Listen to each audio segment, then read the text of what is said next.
All right, we are live. Welcome to today's Talking at 12, and we're joined today by Director of Athletic Bands, Lucas Hewlett. Welcome to the show. I'm calling this the show. Thanks for having me. So today, we've had a couple of sessions with, trying to pull up some stuff so I can make sure that I actually know what we're doing. We've had some sessions with our band and orchestra directors, Tim Shade and Mark Laycock, and earlier this week or last week, I don't know, time no longer exists for me. We were meeting with the choir and our choral faculty and our opera director. And today I wanted to just sort of highlight a unique part of our program, which is our athletic bands program, and have you talk a little bit about that. So I guess my first question to you, Lucas, is just sort of, what is the athletic bands program at Wichita State, and how is it compared to other athletic band programs, maybe in our state or across the country, and what makes ours unique? Sure. So first off, we're in our third season, so we're pretty young, and we're at a point where we get to still do a lot of experimenting and see what our audience is like, what our students enjoy.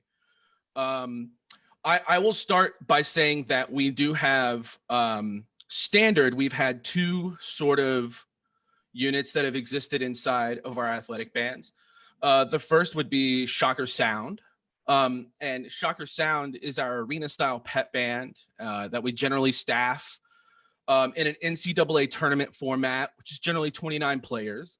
Traditionally, that instrumentation consists of drum set, electric bass, brass and saxophones, usually purely for the sake of volume. We had some piccolo players last year, loved it.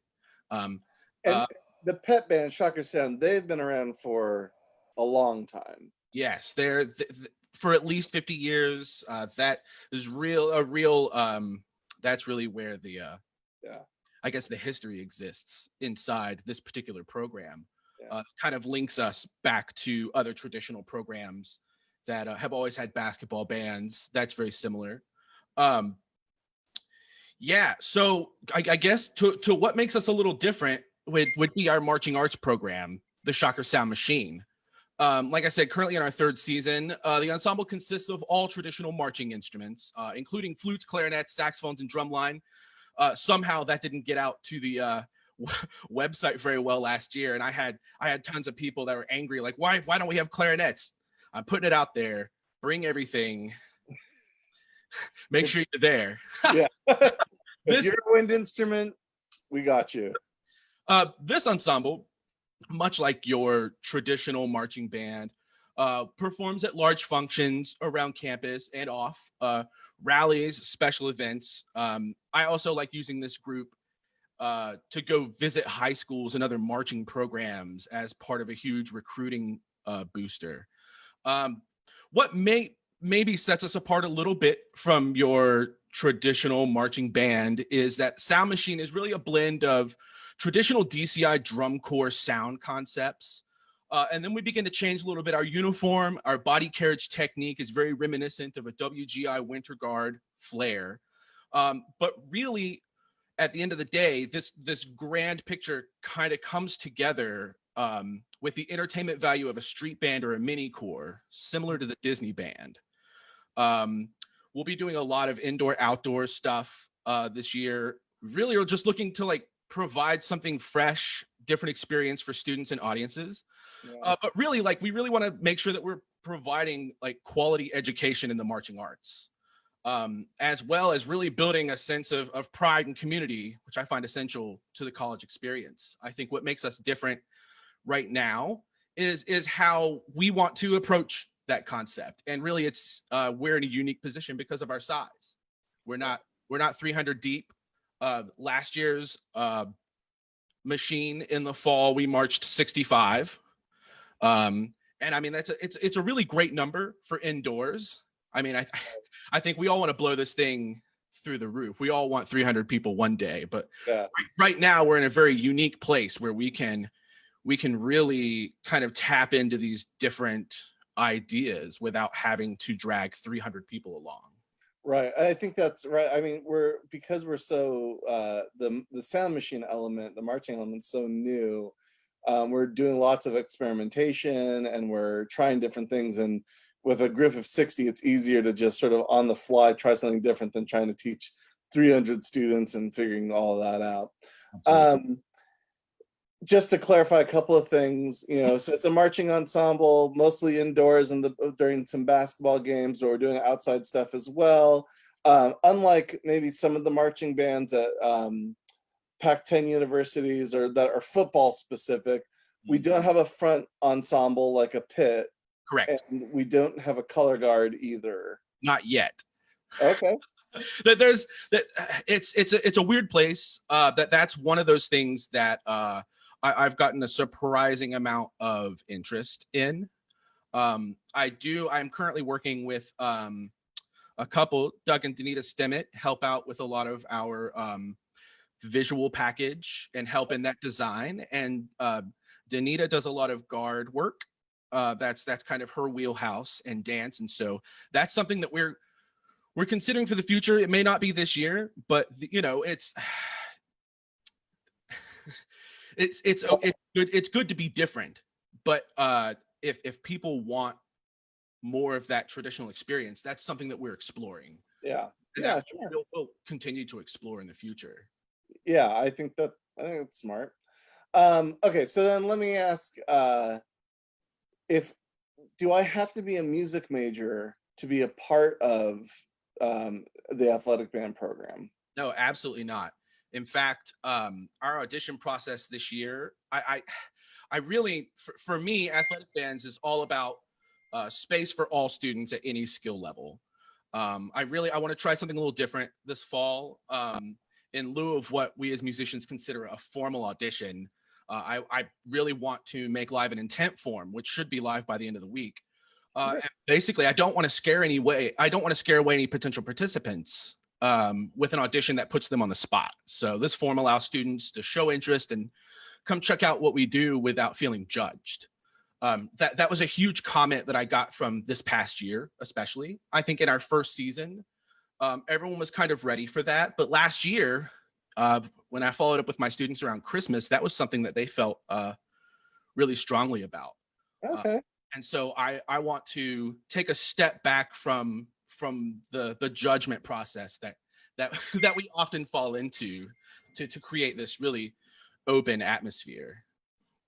So if I want to be a part of this group, so in a couple weeks there'll be an intent form. I just sign up that way. Do I have to play anything or march or do anything for this? No, in fact, what I really want to pride ourselves on in the future is being able to attract anyone from any skill level and educate them in this process.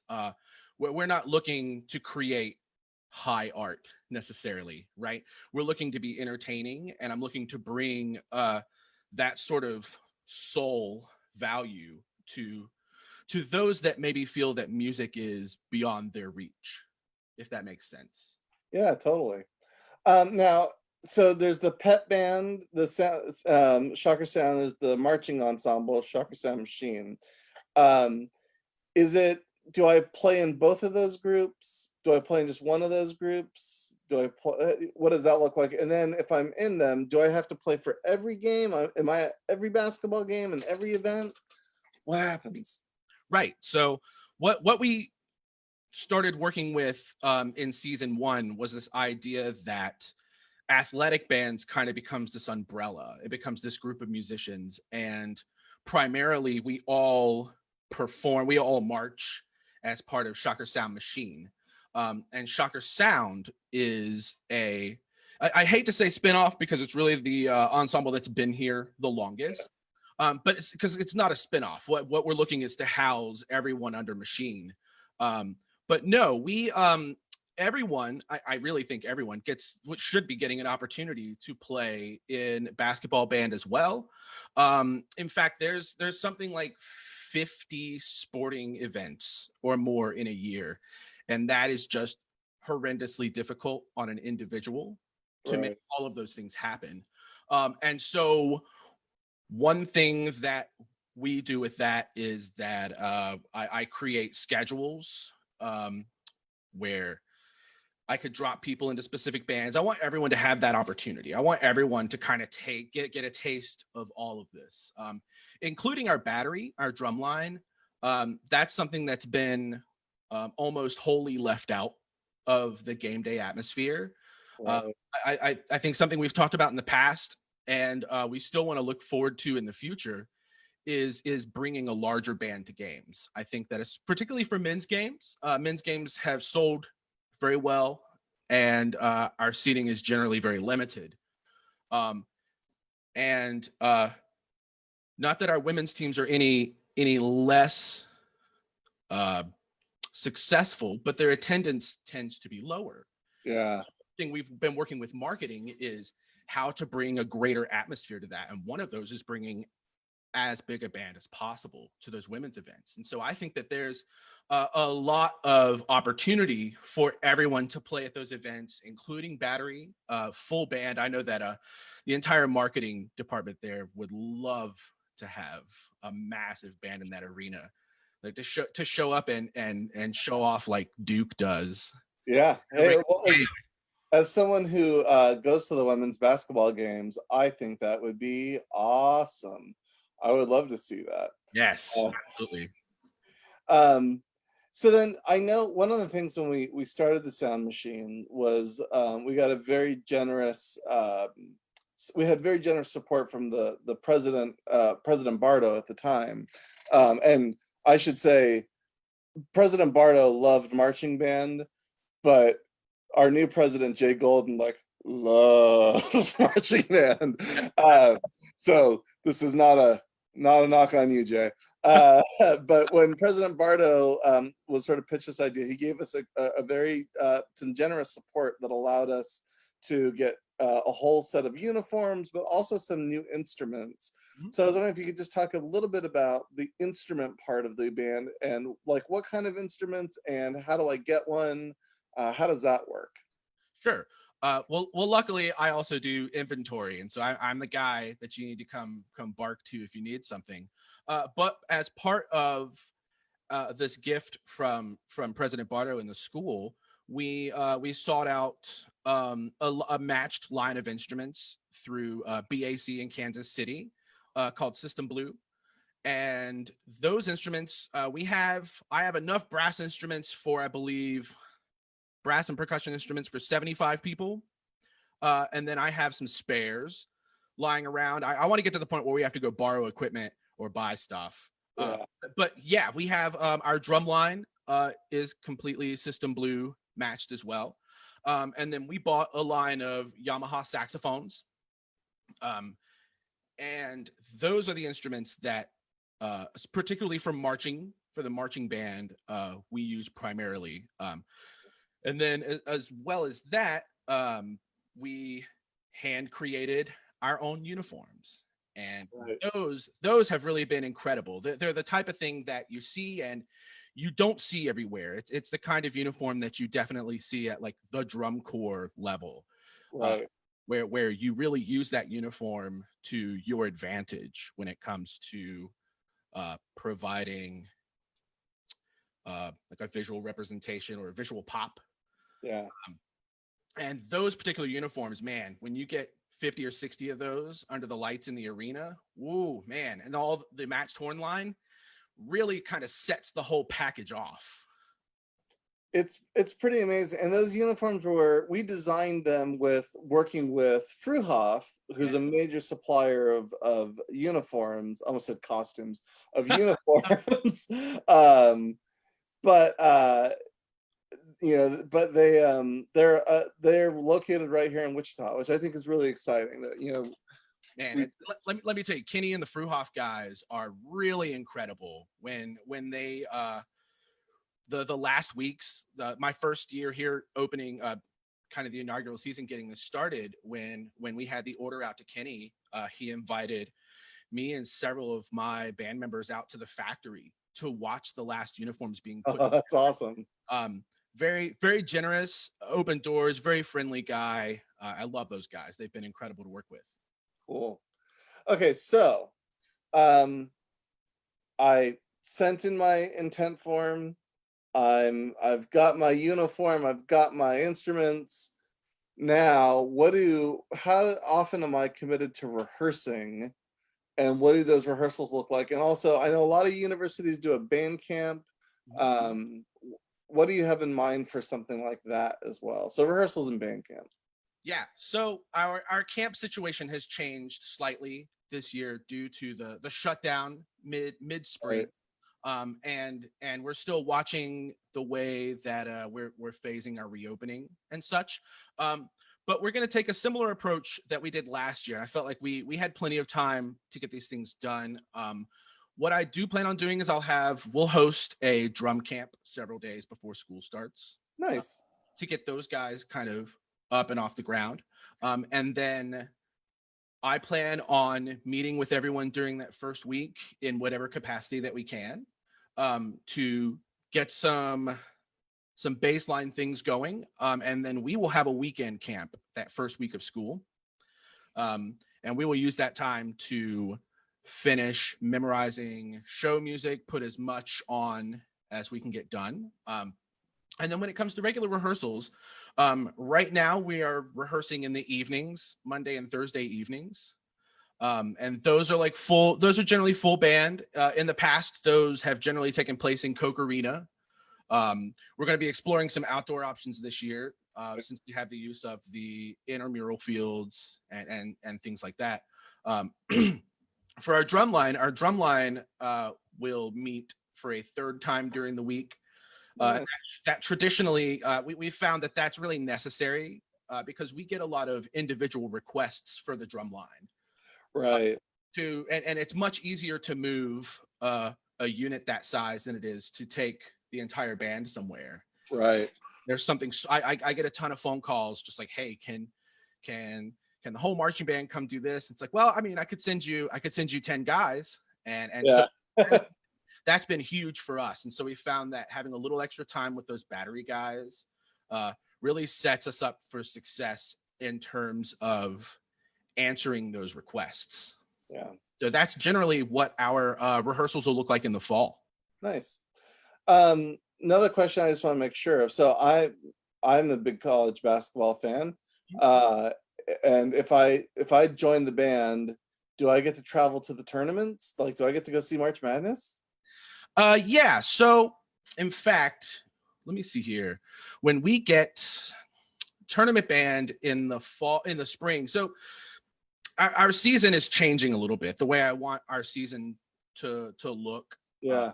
so that is a thing in the spring that changes. We from separating or leaving the traditional audition realm. In the spring, we do re-audition live for that ensemble. It's important that that ensemble works well together, plays well together, and uh, basically has our book and traditions completely memorized. Mm, We're getting to a point where we would like to be able to travel with bodies and instruments and not have to take books or anything. yeah. That was something that existed years ago and really exists in the nation's top pet bands. And so, Right. in a bid to be in the top, that is a direction that we're taking. So that band does audition in the spring, and that band will not rotate. There are we have sub lists for all instruments, but in the spring, uh, we audition 29 guys, and it's an immense amount of paperwork, a ton of planning. But Yeah. yeah, if the chances are, yeah, you could go. Okay. And I think, one thing I think that is interesting that's kind of special too that you mentioned is that because we don't have a football team, we don't have a football season to immediately get ready for, which is Yeah. one of the reasons we don't have that extensive band camp, Mhm. that lasts for 2 weeks so that we can just hit the ground running. So, um, you know, I would say for the kid who wants that like marching band football experience, like we're not necessarily going to give you that. But I think what is really nice is that this allows, especially for non-majors, a really sort of low stakes way of being involved in something that's really uh, important, but not having to give, every day over to the pep band. So there's something really nice, I think about that. Like, Absolutely. Your traditional football marching band is working 2 weeks before school starts and more than likely rehearses 4 or 5 times a week, yeah, including your Saturday games, just like high school marching band. And so, right, because you're turning over a new show every few weeks, and yes. so I think there's something, for our students who are, our non-majors. I'm thinking about, our engineering students who sometimes go like, so busy with engineering, couldn't even imagine being a part of this. Well, it's not the same time commitment when you were in high school. Like, it doesn't look like that. I mean, we're still asking you to be dedicated to the group and to do that work, but it's not like you're going to be 7 a.m. every morning on the field, marching around the track like I did in high school. Um, so yeah. So you mentioned sort of the shutdown, COVID-19, everything's, up in the air. Who knows how this is all going to play out? But have you had many conversations yet with athletics about what we might be doing that you can share? I know that it's all up in the air, but what you could share with might be happening next season. So in my conversations with marketing and those guys, their desire is that we are able to really put as many people we want desperately to work at capacity, Mm, and then back down from there. I can't say it's most of the comments I have right now are not for public consumption. sure, yeah, They are in a place where they are watching the nation very closely. They are watching football schools as they open, right. watching large corporation businesses and theme parks such as Disney reopen, and we're watching carefully to see how these large, really global, um, organizations handle uh, going back to a normalcy when in terms of um, consumers, Yeah, not necessarily just sports in general. That is a huge that it's in itself is really the biggest the biggest thing is the safety and wellness of athletes, and then consumers, and so on and so forth. And so yeah, there's nothing set in stone yet. I think we're all waiting. I think we're all hopeful, but we're yeah, all, yeah. yeah.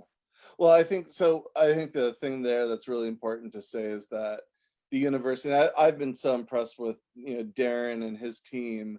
Absolutely. Uh, Darren Boatsart's the director of athletics. That really, it's really about keeping our athletes as and the band, everyone who's going to be in Coke as safe as possible, Absolutely. whatever that's going to look like, and so I think that's something I would say to those of you who are maybe on the fence about joining an ensemble like this. Like, it's always going to be based on what is safe for our students, to be a part of, and we're not going to take any unnecessary risks, just to have a marching band. So uh, Absolutely. No one wants to be the reason that a problem happens. exactly. Exactly, because that's not good for anybody. Yeah. um, so I guess, with that, just so the last question is, can you give us some ideas of let's just pretend like we have some idea of what next fall is going to look like. What are some things that you've got on the plate for both Shocker Sound Machine, Shocker Sound, and athletics in general? Sure. Actually, I'll start from the beginning, really, because it's an interesting process, including some big ideas that I really want to put forward in the spring. Um, our big first appearance will likely be Clash of the Colleges. Um, Yeah. that would be the beginning of what I would consider rally campus outreach activity. Right off the bat, it's a fun way to be rowdy, loud first thing. All the colleges come together, outdo one another. It's a fun time. um, from there, around September this year is when our first games will begin. We also last year began playing for women's volleyball, and it was a huge success. Um, those games are great. They're just as energetic as any basketball game, to be completely honest. Yeah. During this time, Machine is gearing up to visit high schools during their marching season. That's really why I want to get that group off the ground so early, because Yeah. we get to the point in October where we are working really hard for athletics. And so I'd love to see 5 or 6 visits up until mid to late October, high school visits with my units. At that point, we can expect to participate in opening season pep rallies for basketball, other campus events. We were part of the EEB renaming into the Bardo Center last year. That was really cool to be a part of that. And then we will probably in the fall perform at anywhere from 3 to 4 halftime shows at Shocker basketball games. In the fall or in the spring? I'm sorry, in the fall. In the fall. This first semester. Yes, correct. Okay. Sorry. And then what we're looking to do is continue our activities through the fall semester, as well as assigning smaller units to games through November. Because at this point in time, I believe the school is planning on ending instruction right before Thanksgiving. And so this kind of begins an idea that we dabbled in a little bit last year, but I really want to push on a little bit this year. And that's that during break, we normally have an issue with students traveling. It's break. It's to ask those guys to stay through December, through January to do all those things. And so what I'd like to do, my hope is to build what I consider the alumni band season. Nice. Somewhere from mid-December, late January. Now, these folks have already been engaged. They exist. They were part of the TBT tournament that was here last summer. Right. And I have a list of guys that still step in and help me during those winter months. What I'd like to really try and do this year is to kind of create a season for those guys to give our students a little bit of a break. Yeah. And so that's something that's really exciting that leads us through Christmas. The spring semester is where this all begins to change a little bit.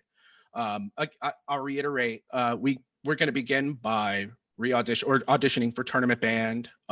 One of the big things I stress for this particular band is that I really ask that you participate in the fall, simply because of the goals that we're trying to achieve with the production value and memorization and things like that. It's really about group dynamic and traveling together. It's important that those guys spend time around each other before we get on a bus or a plane and exist with one another closely for a period of time. But some new and exciting things that I really want to offer in the spring. I really desire to bring opportunities to students who want to continue in the spring or were maybe unable to fit a hectic schedule into their lives in the fall. And the first thing that I'm working on right now is an independent drum line. I'm excited. We have a drum coordinator on our staff this year, Trevor Landreth, who's going to come in and help work with those guys specifically. Him and I are looking to create a lower pressure drum line where we can include as many people as we can find gear for. And I'm talking like low end, like you don't have to have drum experience to be a part of this. If I have to go borrow drums, I will. I want to create something large and open and create like a growing learning opportunity as well as like just a fun goodwill sort of thing. A second ensemble that we started messing with in January is something I've called Tuba Band. And this is a project of really my own desire. But when I reached out to folks, I had an overwhelming response. I mean, I looked through the inventory. We had 11, 12 horns. And when I started in January, our first rehearsal, I had 12 bodies to play all of those horns. Nice. And what I'd really like to do is that we're borrowing music and playing styles from your traditional HBCU style schools, common in the Southeast part of the country. But the end goal really is to have both the independent drum line and the tuba band join forces into this larger unit. And that would be the unit that I want to do productions for in February. In lieu of having our traditional marching band, put Right. that on the court for our halftime shows. That'd be Something, cool. something just loud and nasty and raucous, Yeah. right? And then use those units as our campus, our real campus push Yeah. those guys around campus, finding ways to really bolster really the sections that especially tubas. It's hard to find tuba players. And so Yeah. if I need interested bodies, man. If I can go across campus and find guys that want to play tuba, then those are the guys for me. The third thing that I really want to add to the spring experience would be a street band. And we started this briefly in November, December last year, over in Brayburn Square. Yeah. Before a handful of games, and man, it was a success. The band was a little small, but we got the point across. But this unit, multiple units, would be exposed to music and tradition of like your New Orleans style street band genre. And really, this group could be as small as 4 or as huge as it wants to be. Yeah. That's the beauty of a band like that. That group can expect to sing, dance, improvisation opportunities, and literally any instrument could be present as long as it could be carried. Right. I'd love to see that band perform outside of like theater, music events, like a busking style. Yeah. I'd love for those guys to be able to fill those smaller requests as well. Like there's really like a limitless opportunity bank for a band like that.